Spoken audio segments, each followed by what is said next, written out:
Que la paix de notre Seigneur Jésus-Christ soit avec toi.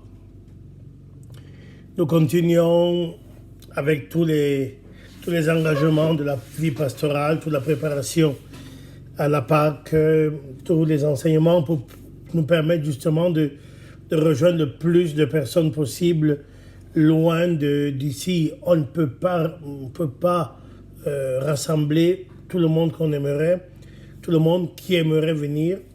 Alors on fait des enseignements. Ces enseignements sont dans le même instant enregistrés en audio et en vidéo. C'est un effort que nous voulons faire dans vraiment la perspective pastorale. J'ai étudié à l'université de Don Bosco pour les jeunes, l'université pontificale salésienne, l'UPS, à Rome. Et j'ai été très frappé de ce que Don Bosco, à travers l'imprimerie, voulait vraiment, à l'époque, atteindre le plus de personnes possible. Il fallait, à travers l'imprimerie, vraiment donner des informations, ne pas simplement condamner la mauvaise presse, mais préparer une bonne presse pour les jeunes. Je crois qu'aujourd'hui, ce n'est pas l'imprimerie qu'il faut... il ne s'agit pas de réfléchir par alternative. L'imprimerie a sa place. Mais aujourd'hui, il nous faut vraiment découvrir des nouvelles choses. Et ces nouvelles choses font partie un peu du monde d'après. Le monde d'après-Covid est un monde où la fracture digitale va devenir vraiment le facteur discriminant entre ceux qui rentrent dans la nouvelle dimension et ceux qui restent au bord du quai. Je voudrais que nous soyons dans le bon wagon. Amen. Donc, après avoir vu le drame du péché, nous voulons entrer dans la perspective du salut. Parce qu'autrement, ce serait tragique de s'arrêter sur l'échec et de dire que nous n'avons pas d'alternative à l'échec. L'échec va devenir reine, le drame du péché va s'éparpiller et il n'y a que ça. Absolument pas. Il y a deux grands principes directeurs dans deux grands paradigmes. Le paradigme de la mémoire et le paradigme du mémorial. Qu'est-ce que le paradigme de la mémoire? Le paradigme de la mémoire, c'est d'affirmer comme des anniversaires. Donc, on va célébrer l'anniversaire de la Pentecôte. L'anniversaire, c'est mon mot, mais on se comprend. Voilà. Et il y a le paradigme du mémorial. C'est-à-dire que en célébrant la Pentecôte, nous l'actualisons. L'actuation, c'est même pas que de l'actualité, c'est l'actuation au sens métaphysique du terme. Donc nous actuons le mystère de la Pentecôte. Ce qui nous fait donc dire que la Pentecôte n'est pas simplement un événement,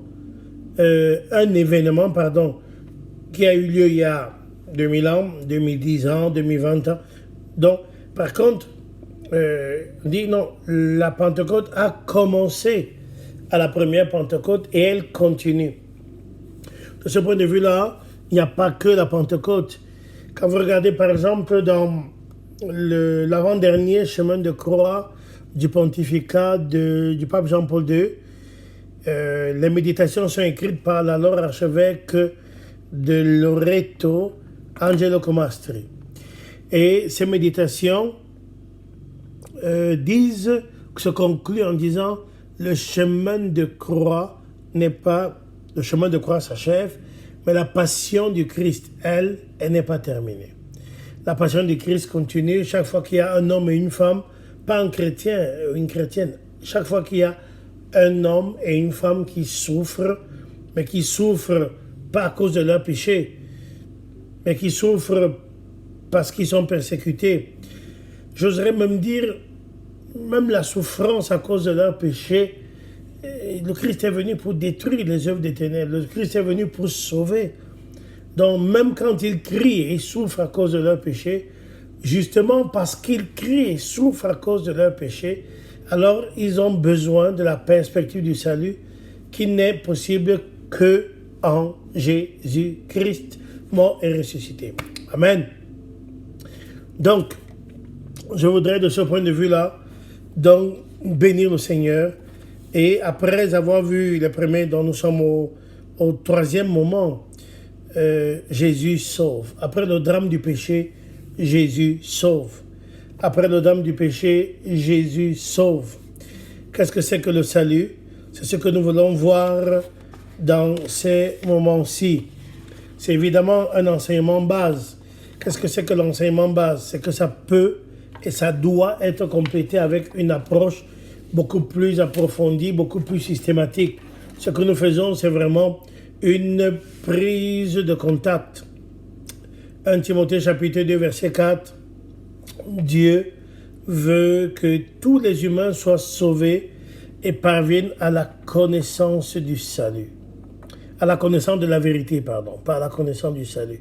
Je lis à chaque fois la traduction que j'ai du français courant sur la Bible, sur le tablette, dans 1 Timothée, au chapitre 2, verset 4. Il dit « Dieu, dans les yeux de Dieu, notre Sauveur, qui veut, cela est bon et agréable, verset 3, cela est bon et agréable aux yeux de Dieu, notre Sauveur, qui veut que tous les humains soient sauvés et parviennent à la connaissance de la vérité. » Amen. Et le célébrissime verset 5, « Car il y a un seul Dieu et aussi un seul médiateur entre Dieu et les hommes, le Christ Jésus fait homme. » Et le verset 6, c'est très intéressant de ce point de vue-là. Et car Jésus-Christ, le Christ Jésus fait homme, qui s'est donné lui-même en rançon pour tous, c'est là un fait attesté à son temps, et c'est pour en témoigner que l'apôtre dit « J'ai été établi prédicateur et apôtre, des docteurs des nations dans la foi et la vérité. » Et nous disons « Amen, Alléluia ». Très important. Donc, le salut, Jésus sauve, c'est pourquoi Dieu veut, c'est volonté parfaite de Dieu que tous les humains soient sauvés. D'ailleurs, ce salut va prendre la forme de Christ. Salut, oui, pas selon le monde. Salut, oui, selon Dieu. On aura à chaque fois le binôme. Le salut selon le monde, je connais quelqu'un qui connaît, l'autre qui est puissant, qui va, ok, ça c'est le salut selon le monde. Et puis il y a le salut selon Dieu. Ce salut selon Dieu est en Christ. Et il n'y a pas de salut en dehors de Christ. Actes des Apôtres, chapitre 4, verset 12. Et le salut n'est en aucun d'autre, car il n'y a pas sous le ciel un autre nom qui a été donné aux humains par lequel nous devons être sauvés. D'autres versions diront, je crois que la Jérusalem dit ça, et la Bible des peuples aussi, disent qu'il n'y a aucun autre nom donné aux humains sur la terre dans lequel il est attesté, dans lequel il est certifié qu'ils aient le salut, que nous ayons le salut, sinon le nom de Jésus. C'est une attestation, c'est une certification, c'est donc quelque chose de prouvé, n'est-ce pas? Le salut. Bien entendu, Jésus me sauve par l'Esprit et c'est parfaite volonté du Père. Je voudrais que nous lisions 1 Timothée au chapitre 1er. Pas 1 Corinthiens, mais 1 Timothée. 1 Timothée au chapitre 1er. Le verset 15 dit, on va lire à partir du verset 14. D'ailleurs, même le verset 13. Moi, j'ai obtenu miséricorde. L'apôtre dit quelque chose de très important. Je rends grâce à celui qui m'a fortifié, au Christ Jésus, verset 12, notre Seigneur, de ce qu'il m'a jugé digne de sa confiance, en m'établissant dans le ministère, moi qui fus autrefois un blasphémateur, un persécuteur, un insulteur. Mais j'ai obtenu miséricorde parce que j'agissais par ignorance, n'ayant pas encore la foi. Et la grâce, verset 14, de notre Seigneur a surabondé avec la foi et la charité qui est dans le Christ Jésus. Verset 15, c'est une parole digne de foi et qui mérite toute créance, que le Christ Jésus est venu dans le monde pour sauver les pécheurs dont je suis le premier. Il est très important de voir le salut en Christ. Il n'y a pas de salut en dehors de Christ. la fonction première, la basilique, la grande basilique à Moscou du Christ Sauveur. La tradition latine a beaucoup de mal avec le Christ Sauveur. La tradition byzantine et toute l'Église orthodoxe sont parfaitement à l'aise avec ça, le Christ Sauveur. J'ai grandi dans une paroisse qui est devenue entre-temps Sainte Famille, mais cette paroisse-là s'appelait la paroisse Christ Sauveur. Donc c'était important, il y avait vraiment un lien très important avec l'Orient, la tradition byzantine. Donc, ce salut-là nous est donné par l'incarnation, par la puissance de l'Esprit et la dimension trinitaire. Mais je voudrais m'arrêter avec toi sur les modalités et les effets du salut. Ces modalités, c'est l'incarnation. On l'a déjà dit, on ne le redira jamais assez. On lit très volontiers le prologue de Jean chapitre 1, et on lit les passages qu'on connaît bien. Des passages qu'on connaît bien. Verset 11. Il vint chez les siens et les siens ne l'ont pas reçu. Mais quant à tous ceux qui l'ont reçu, il leur a donné le pouvoir de devenir enfants de Dieu à ceux qui croient en son nom, qui n'ont du sang, ni de la volonté de la chair, ni de la volonté de l'homme, mais de Dieu sont nés.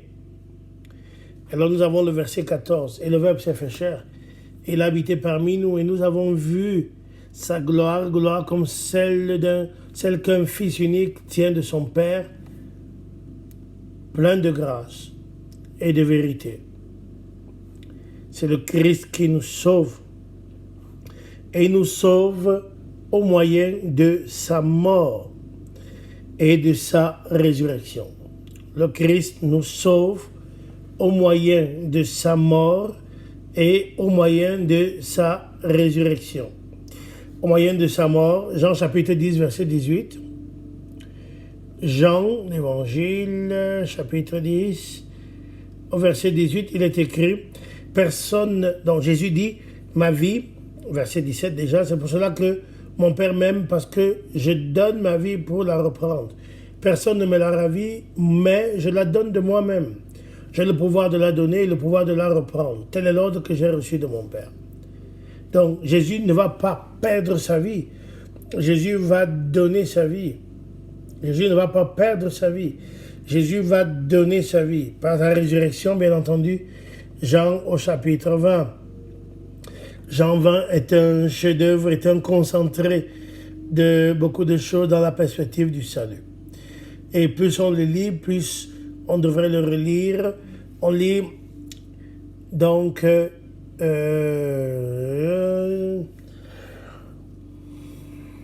les femmes désespérées accoururent. Dans le premier jour de la semaine, Marie-Madeleine se rendit au sépulcre dès le matin, avant que les ténèbres fussent dissipées, et elle vit la pierre enlevée du sépulcre. Elle courut donc et elle vint trouver Simon-Pierre et l'autre disciple que Jésus aimait, et il leur dit, ils ont enlevé du sépulcre le Seigneur, très intéressant, souverain, et nous ne savons pas où ils l'ont mis. Ce qui montre bien que cette résurrection est une ouverture. Le tombeau vide n'est évidemment le signe de rien, sauf à travers la foi, où nous percevons les premières approches de la résurrection. Un tombeau vide n'est le signe de rien. Ça peut être le signe d'un enlèvement de cadavres, ça peut être le signe de trafiquants d'os. Nous savons ça, on vit. Je vis dans un endroit où ces choses-là sont bien pratiquées. Donc, le fait que le tombeau soit vide, en soi ne veut rien dire, mais c'est l'ouverture d'une démarche de foi. Jean vit le tombeau vide, il vit et il crut. Donc, il y a un engrenage de foi qui s'engage à travers cela. Je suis très frappé par un concept que je voudrais partager avec toi aussi. C'est le concept de expiation. C'est-à-dire que Jésus... alors, l'expiation, peut-être pas maintenant. Regardons d'abord la rançon. La rançon, bien entendu, dans le Nouveau Testament. Matthieu chapitre 20, verset 28. C'est ainsi que le Fils de l'homme est venu, non pour être servi, mais pour servir et donner sa vie en rançon pour la multitude. On retrouve ça dans Marc chapitre 10, verset 45. Car le Fils de l'homme est venu, non pour être servi, mais pour servir et donner sa vie pour la rançon de la multitude. 1 Timothée chapitre 2, verset 6, on l'a lu tout à l'heure, que le Christ s'est donné lui-même en rançon pour tous. Cela on fait attester en son temps. On a lu ça tout de suite, là, il y a peu de minutes. La rançon. Donc Jésus a payé le prix de la rançon. Et quand la rançon est payée, tu es libre. Il y a des enlèvements de personnes au Cameroun. Et quand la rançon est payée, au Cameroun anglophone, dans l'extrême nord avec le Boko Haram, il n'y a pas que les Camerounais. D'ailleurs, on enlève très peu de Camerounais parce qu'ils auront peu d'argent. Il y a eu un prêtre français qui a été enlevé, qui est resté de longs mois en otage. Officiellement, personne n'a rien payé. Réellement, nous savons que quelqu'un a payé une rançon. Et c'est parce que quelqu'un a payé une rançon que cette personne peut être libre au bout de quelque temps. La rançon. Donc, les modalités du salut, c'est sa dimension trinitaire. Les effets du salut. Premier effet, la réconciliation. Une fois que la rançon est payée, alors tu es libre. Dieu est réconcilié avec toi. C'est la formule de l'absolution dans l'Église catholique des rites latins. On dit que Dieu notre Père te montre sa grâce et sa miséricorde. Par la mort et la résurrection de son Fils, il s'est réconcilié le monde avec lui. Très intéressant. Par la mort et la résurrection de son Fils, il s'est réconcilié le monde avec lui en envoyant le Saint-Esprit pour le pardon des péchés. C'est donc pour cela qu'au travers du ministère d'Église, voilà, la démarche sacramentelle, voilà, la dimension sacramentelle,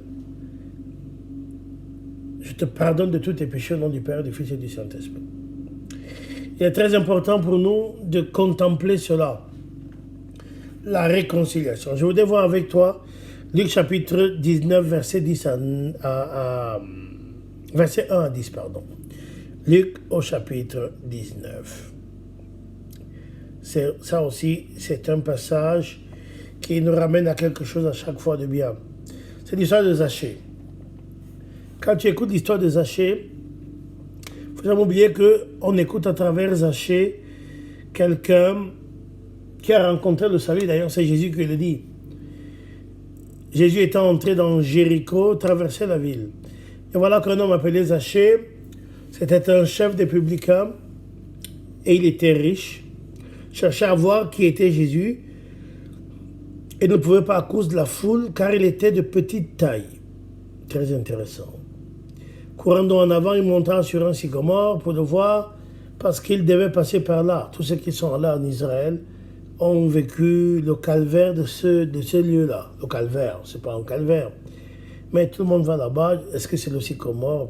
Peu importe, c'est Jéricho, donc c'est bien. Arrivé à cet endroit, Jésus leva les yeux, et l'ayant vu, il lui dit, Zachée, descends vite, car il faut que je loge aujourd'hui dans ta maison. Zachée se hâta de descendre et le reçut avec joie. Voyant cela, il murmurait tous en disant, il est allé loger chez un pécheur. Cette parenthèse, toute vie apostolique, toute vie missionnaire, toute vie pastorale, toute vie sacerdotale, toute vie en paroisse comportera ça. Il n'y a pas que la paroisse, mais ça comportera toujours ce côté murmure qui est très intéressant. Il y a eu, je pense que c'était sur KTO, il y a quelques semaines, il y a 2 semaines à peu près, il y a eu un film sur le pape Jean XXIII, et c'était intéressant de voir la figure du murmure par certains monsignori importants du Vatican, dont un va d'ailleurs devenir cardinal en même temps que le cardinal Montini, n'est-ce pas? Le murmure. Ils sont toujours dans le murmure. Le murmure est terrible. Hein? Le murmure est terrible parce que, comme nous l'avons vu dans le drame du péché, il nous ferme vraiment les portes de notre destinée. Que Dieu nous en libère et définitivement. Amen. Zachée se présentant devant le Seigneur lui dit, voici Seigneur, que je donne aux pauvres la moitié de mes biens. Et si j'ai fait de si j'ai fait tort de quelque chose à quelqu'un, je lui rends le quadruple. Et Jésus va dire, le salut est venu aujourd'hui pour cette maison. Parce que lui aussi était un fils d'Abraham. Quand le Fils de l'homme est venu chercher et sauver, Jésus sauve ceux qui étaient perdus. Et c'est très important de regarder ça. Jésus est venu sauver ceux qui étaient perdus. Zachée fait partie de ceux-là. Le salut, c'est vraiment ça. Je crois que le salut devient donc une réconciliation, une expiation. Voilà. J'ai voulu te parler de l'expiation avant, c'est le meilleur moment maintenant. C'est d'abord une réconciliation, une réparation au travers de l'expiation et ensuite une libération qui se transforme en une justification. C'est-à-dire que on est rendu juste. On était coupable, on a rencontré Jésus, on s'est réconcilié. Ça veut dire que en demandant pardon, on a réparé la faute, on a demandé pardon, on a en justice arrangé les choses et on a expié par le sang de Jésus et nous sommes libérés du poids que cela comportait parce que nous sommes rendus justes, ça veut dire la justification. Amen. Donc, la réconciliation, l'histoire de Zachée, du chapitre 19, l'expiation des péchés, 2 Corinthiens 5, 21, 2 Corinthiens 5, 21. 2 Corinthiens 5, 21. Qu'est-ce que nous lisons? Nous lisons que celui qui n'a point connu le péché, Dieu l'a fait pécher pour nous, afin que nous devenions en lui justice de Dieu. Amen. Très important. Tout le passage avant, l'apôtre avait insisté sur la réconciliation. Laissez-vous réconcilier avec Dieu, notre Père. On voit bien, tout cela vient de Dieu qui nous a réconciliés avec lui par Jésus-Christ et qui nous a confié le ministère de la réconciliation. Car Dieu, verset 19, réconciliait le monde avec lui-même dans le Christ, n'imputant pas aux humains leurs offenses et mettant sur nos lèvres la parole de la réconciliation. C'est donc pour le Christ que nous faisons des fonctions d'ambassadeur, qui lui-même, exhortant par nous, nous vous en conjurons par le Christ, réconciliez-vous avec Dieu. C'est très important. Réconciliez-vous pour le Christ, nous vous conjurons pour le Christ, réconciliez-vous avec Dieu. Verset 21, le dernier, celui qui n'a pas connu le péché, il l'a fait pécher pour nous, afin que nous devenions en lui justice de Dieu. Amen. Très important. C'est même vital, c'est même essentiel. Parce que si le salut ne touche pas l'expiation des péchés en Christ, il reste toujours une dette qui est la dette du sang. C'est d'ailleurs ça que vous voyez dans les pays, par des amis, Sœur Anna et sa sœur. J'ai été au Kosovo souvent, et Mitrovica, Prizren au sud du Kosovo, par Skopje la première fois en Macédoine, et qui est devenue Macédoine du Nord, par Skopje, la deuxième fois je suis arrivé directement à Pristina, et dans ces endroits-là, dans ces pays-là, il n'y a pas une famille qui n'est pas un membre de la famille qui soit en prison à perpétuité pour crime de sang. C'est-à-dire que quand un garçon est dans une famille, il n'a qu'une seule mission, réparer l'offense qu'il avait subie, qu'a subi sa famille par le meurtre, par la famille voisine des siens. Et ce meurtre-là réparait une offense passée. Donc, on va comme ça, d'offense en offense, et ce garçon va grandir dans la haine, dans le culte dit de l'honneur, pour réparer le tort que les siens avaient subi, et ils doivent verser le sang. C'est du paganisme, pourquoi? Parce qu'ils n'ont pas connu Christ. Les chrétiens au Kosovo sont moins de 5%. Le Kosovo est majoritairement musulman. Les Albanais du Kosovo sont un peu plus musulmans un peu plus chrétiens que les Albanais d'Albanie, mais c'est le même problème. Quand on n'a pas connu Christ, alors le sang. Dans ces pays-là, c'est le sang humain qu'on verse. Chez nous, c'est le sang des animaux ou le sang qu'on va mélanger au travers des scarifications. Pour te libérer du poids de quelque chose de lourd, exemple le tso, donc une mort violente dans les peuples du sud du Cameroun, les pactes de sang, on va prendre le sang des animaux et on va mélanger au tien à travers d'autres choses. C'est pourquoi? Parce que le sang de Jésus n'est pas invoqué. Quand on célèbre le sang de Jésus, alors on n'a pas besoin des autres choses. Quand on célèbre le sang de Jésus, la conscience du sang de Jésus, la perception du sang de Jésus, la réalité du sang de Jésus, la puissance du sang de Jésus nous sort de ça. Et nous sort de ça de manière brillante. L'expiation du péché au travers du sang. Et parce que le sang de Jésus a été versé, alors nous sommes libres et nous sommes rendus justes, c'est-à-dire justifiés. S'il n'y a pas le sang, il n'y a pas de justification.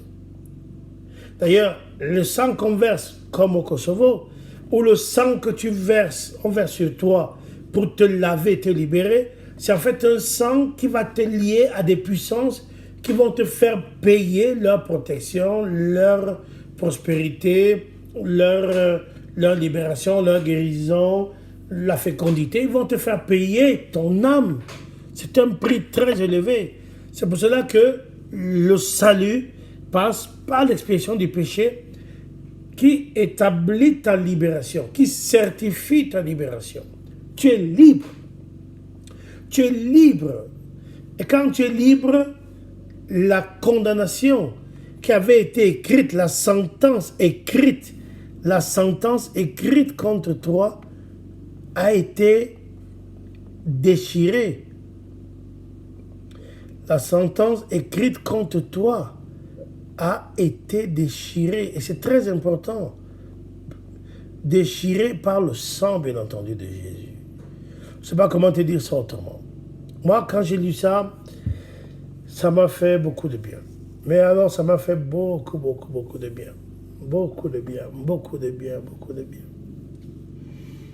Beaucoup de bien. Beaucoup de bien. Il y avait une condamnation. C'est dans l'être au Galates, oui. On retrouve ça, pas directement aux Éphésiens. Nous sommes rendus libres. Notre faute a été expiée. L'acte de condamnation est déchiré. Amen. Cette justification-là, on prend Jean chapitre 12, verset 31. Jean 12, 31. Il est écrit, c'est maintenant le jugement de ce monde, c'est maintenant que le prince de ce monde va être jeté dehors. La sentence, la justification va opérer maintenant. La sentence, cette sentence du monde va te justifier. Cette sentence du prince des ténèbres va te justifier. Et ça va changer complètement ta vie. Mais pas que la tienne. Pas que la tienne. Pas que la tienne. La vie de tant de personnes. Je bénis le Seigneur qui nous donne à travers ces mots de nous rendre compte. Je me rends de plus en plus compte que sans le Christ, je ne sais pas ce que je serais. Je vais dire ça autrement. Je ne peux pas ne pas être chrétien. Je ne peux pas ne pas être chrétien. Je ne peux pas ne pas être chrétien. Je ne peux pas. Je ne peux pas être autre chose que chrétien. Je ne peux pas être autre chose que chrétien. Amen. Et je relis avec un regard nouveau ce que je te disais, je vais finir par là, parce que c'est dans Colossiens chapitre 2. Ça me parle. Parce que je suis rendu juste, je relis Jean 3,16. Dieu a tant aimé le monde qu'il lui a donné son Fils bien-aimé, afin que quiconque croit en lui ne meure pas, mais obtienne la vie éternelle. Quiconque croit en lui ne meurt pas, mais obtienne la vie éternelle. D'où, pour moi, la conclusion avec toi. Bible, lui second. Il a effacé l'acte dont les ordonnances nous condamnaient et qui subsistait contre nous. Il l'a détruit en le clouant à la croix. Colossiens 2,14. Je vais te lire la traduction de cette Bible qui est pas mal du tout. Colossiens 2,14 dit, je vais lire à partir du verset 13, verset 12 même. Enseveli avec lui dans le baptême, vous avez été dans le même baptême, ressuscité avec lui par votre foi à l'action de Dieu, qui l'a ressuscité d'entre les morts. Verset 13, vous qui étiez morts par vos péchés et par l'incirconcision de votre chair, il vous a rendu à la vie avec lui, après nous avoir pardonné toutes nos offenses. C'est très intéressant. Verset 14, il a détruit l'acte qui était écrit contre nous et nous était contraire avec ses ordonnances, et il l'a fait disparaître en le clouant à la croix. Verset 15, il a dépouillé les principautés et les puissances, et il les a livrées hardiment en spectacle, en triomphant d'elles par la croix. Waouh! Waouh! Je relis. En lui, disons même à partir, car habite en lui corporellement toute la plénitude de la divinité. Verset 9. Verset 10. Et en lui, vous avez tout pleinement. En lui, vous avez tout pleinement. Lui qui est le chef de toute principauté et de toute puissance. En lui, vous avez été circoncis d'une circoncision non faite de main d'homme, de la circoncision du Christ, par le dépouillement de ce corps de chair. Enseveli avec lui dans le baptême, vous avez été dans le même baptême, ressuscité avec lui par votre foi à l'action de Dieu qui l'a ressuscité des morts. Vous qui étiez morts par vos péchés, par l'incirconcision de votre chair, il vous a rendu à la vie avec lui, après nous avoir pardonné toutes nos offenses. Il a détruit l'acte qui était écrit. Ce qui me... Je voudrais que tu me pardonnes, hein. Parce que je te parle en direct, je te parle comme ça vient. C'est que la perception, non seulement la condamnation était faite, mais elle était écrite. Et on sait ce que valent les écrits, pas chez nous, mais sur d'autres cieux. Les écrits, c'est quelque chose d'important. C'est-à-dire que l'ennemi, l'acte de condamnation, l'acte qui te condamnait a été écrit. Il a détruit l'acte qui était écrit contre nous et nous était contraire avec ses ordonnances. Il a fait disparaître en le clouant à la croix. Il a dépouillé, amen, il a dépouillé les principautés et les puissances. Il les a livrés en spectacle en triomphant d'elles sur la croix. Pour comprendre ça, on prend Éphésiens au chapitre 6. Éphésiens au chapitre 6. À partir du verset 10. Fortifiez-vous dans le Seigneur et dans sa vertu toute puissante. Revêtez-vous de l'armure de Dieu afin de pouvoir résister aux embûches du diable, car nous n'avons pas à lutter contre la chair et le sang, mais contre les princes, contre les puissances, contre les dominateurs de ce monde des ténèbres, contre les esprits mauvais répandus dans l'air. C'est pourquoi prenez l'armure de Dieu. C'est très intéressant. C'est-à-dire que La bataille, Jésus l'a gagnée sur les principautés. C'est pour cela que je peux invoquer la libération de ta vie et de la mienne. Je proclame la libération dans la puissance du nom de Jésus, parce que c'est lui qui a dominé sur les dominations, sur les principautés, sur les puissances. C'est lui. Amen. Colossiens au chapitre 2 mériterait d'être relu, surtout quand on est en difficulté. Colossiens au chapitre 2 mériterait d'être relu quand on est en difficulté humaine, spirituelle et tout ce que tu veux. Parce que ça dit vraiment ce qu'est le Christ. Il a dépouillé les principautés. Il a dépouillé les puissances. Et il les a livrées hardiment en spectacle, en triomphant d'elles par la croix. La croix qui était censée, et ça c'est un contre-pied magique, la croix qui était censée être le triomphe de l'ennemi est devenue la défaite de l'ennemi par Colossiens chapitre 2. Je ne sais pas si tu connaissais ça. Si tu connaissais ça, c'est une répétition générale. Si tu ne connaissais pas ça, je suis dans la joie de partager ça avec toi.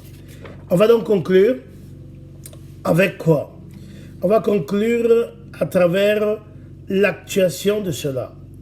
On le voit dans le discours de Jésus dans la synagogue. Tous ceux qui sont là en Israël ont été à Nazareth, à l'église synagogue, où on leur donne Luc chapitre 4 à lire.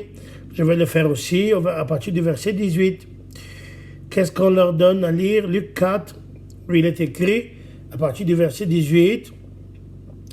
L'Esprit du Seigneur. Donc, je vais commencer. Étant venu à Nazareth, verset 16,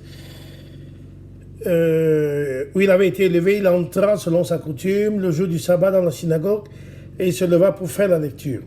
On lui remit le livre du prophète Isaïe et l'ayant déroulé, il trouva l'endroit où il était écrit « L'Esprit du Seigneur est sur moi parce qu'il m'a consacré par l'onction pour porter la bonne nouvelle aux pauvres et il m'a envoyé guérir ceux qui ont le cœur brisé, annoncer aux captifs la délivrance, aux aveugles le retour à la vue, pour rendre libres les opprimés, publier l'année favorable du Seigneur. » Ayant roulé le livre, il le rendit au ministre et s'assit, et tous dans la synagogue avaient les yeux attachés, fixés sur lui. Alors il commença à dire, « Aujourd'hui, vos oreilles ont entendu l'accomplissement de cet oracle. » Et c'est vraiment pour ça que je veux te dire ce que nous avons partagé aujourd'hui. C'est que l'aujourd'hui, tant que tu ne savais pas, tu étais dans l'ignorance. À partir d'aujourd'hui, vis dans le salut. Pendant des années, moi, jeune catholique, j'ai regardé avec arrogance nos frères du plein évangile. C'était le seul endroit à Bertrand où il était écrit « Jésus sauve et guérit ». Nous étions dans la paroisse Christ Sauveur, mais le salut s'arrêtait au nom de la paroisse. Voilà. Et pendant très longtemps, le salut a été quelque chose de très théorique. Et puis, un jour, tu te rends compte de ce que c'est que le salut. Je ne voudrais pas te raconter mon histoire. De temps en temps, je le fais, mais ça n'a pas beaucoup d'intérêt. Je voudrais te raconter certaines histoires qui vont te dire le salut. Par exemple, en Jean chapitre 2, il y a un mariage et aux noces humaines, il va manquer ce qui ne doit pas manquer, symbolisé dans la Bible par le vin. Le vin ne peut pas manquer en mariage. Il peut manquer la nourriture, pas le vin. Et à ce mariage, il manque de vin. Ce n'est pas du vin, c'est l'amour. De temps en temps, on rencontre, ça fait partie des choses qu'il nous faut combattre à tout prix.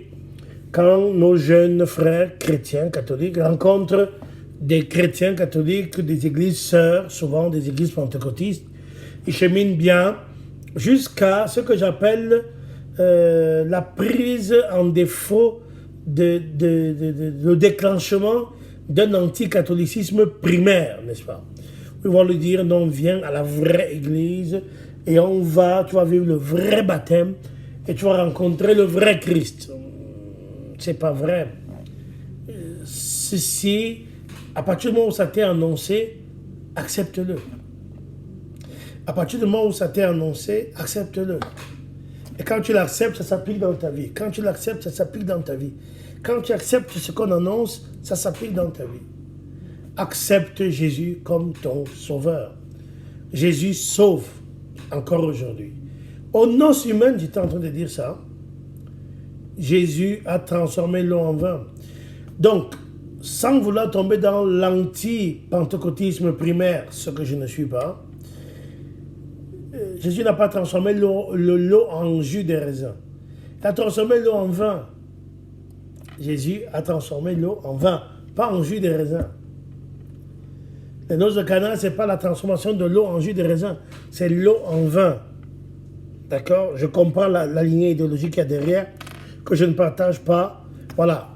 Arrêtez l'anticatholicisme primaire et j'invite les uns aux autres, quand nous sommes comme ça de temps en temps dans des flagrantes failles, à ne pas tirer sur les frères pentecôtistes. D'accord? Amen. Le salut est aujourd'hui. J'espère que tu rencontres Christ. Vraiment une rencontre de Christ comme aux noces de Cana. Mais ça continue. Si tu regardes par exemple Nicodème, Nicodème est un religieux. Jusqu'à ce qu'il rencontre Christ et il découvre la nouvelle naissance. Et il est sauvé. Jésus sauve Nicodème. La Samaritaine est perdue dans ses problèmes affectifs, sexuels, et elle rencontre Christ, elle est sauvée. Le paralytique de la piscine de Bethsata rencontre Christ, il est sauvé. La veuve de Naïm rencontre Christ, son enfant est sauvé et elle avec. La femme qui perd le sang pendant 12 ans rencontre Christ et elle est sauvée. Tous ceux qui ont rencontré Christ racontent l'histoire du salut. Et je voudrais que cette histoire du salut s'élargisse et s'enrichisse du récit de ta vie.